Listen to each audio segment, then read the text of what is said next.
पिंपळगाव मरकळ जिल्हा परिषद गटात अत्यंत चुरशीची लढत होत आहे. ठाकरे सेना, शिंदे सेना, राष्ट्रवादी आणि भाजप असा येथे सामना होत आहे. याच पार्श्वभूमीवर भाजप उमेदवार यांनी पुणे लाईव्ह कार्यालयास भेट देऊन या मतदारसंघातील अनेक गुपिते उघड करताना काय सांगितलंय जाणून घेऊया.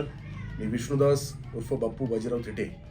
मी मरकळ पिंपळगाव जिल्हा परिषद गट पिंपळगावतर्फे खेड मरकळ पिंपळगाव जिल्हा परिषद गटातील तमाम मायबाप जनतेचा आशीर्वाद घेण्यासाठी या जिल्हा परिषदेच्या निवडणुकीला सामोरे जात आहोत. तुमच्या जिल्हा परिषद मतदारसंघामध्ये भारतीय जनता पक्षाचं कमळ तसं पहिल्यांदाच जाते.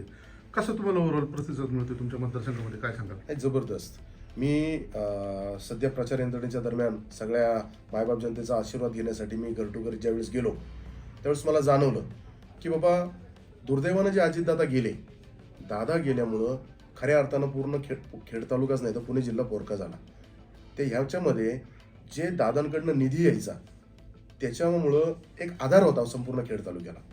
आत्ता जर BJP जर सत्तेत आलं, या ठिकाणचं जर जे कमळ हे चिन्ह आहे ते जर सत्तेत आलं तरच या भागाला निधी येऊ शकतो. तुमच्या जिल्हा परिषद मतदारसंघामध्ये काय काय प्रश्न दिसतात जे मागच्या काही दिवसांपर्यंत सुटलेले नाहीत, काय सांगाल? साहेब, काय झालंय की एकंदरीत या प्रचार यंत्रणेमध्ये मी सगळ्यांचा मतदान रुपये आशीर्वाद घेत असताना मला असं जाणवलं की सर्वात महत्त्वाचं म्हणजे या ठिकाणी जो प्रदूषणाचा हा जो मुद्दा आहे, आज मला सांगा की शुद्ध हवा नाहीये, शुद्ध पाणी नाहीये, नद्यांना फेस आलाय.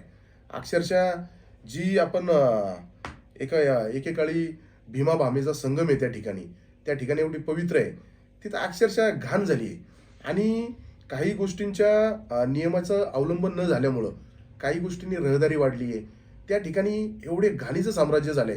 प्लास्टिक हे तर अजरामर आहे आणि तेच प्लास्टिक दिवसेंदिवस असे मोठमोठाले ढीग लागायला लागलेत.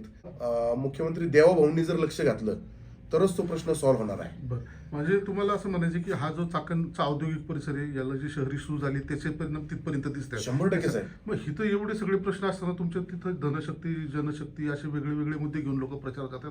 नेमकं काय परिस्थिती होईल? ही धनशक्ती जनशक्तीचा काय नेमका तुमच्याकडे ट्रेंड चालू आहे, काय सांगाल? साहेब, आता बघा, धनशक्ती पाहिलं तर धनशक्तीचे आमच्याकडं जे समोर असणारे तिन्ही उमेदवार आहेत हे सगळे धनशक्तीचे आहेत. त्याच्यातला एक उमेदवार जनशक्तीचा दावा करतोय. हो साहेब, बघा, काही ती जुन्या लोकांची म्हण होती ती हत्तीचे खायचे दात वेगळे असतात आणि दाखवायचे दात वेगळे असतात. त्या अनुषंगानं मला एक सांगा की समजा जो एक उमेदवार आहे श्रीनाथ लांडे म्हणून, तो माझा नातेवाईकच आहे, तुम्हाला सांगतो, परंतु त्याने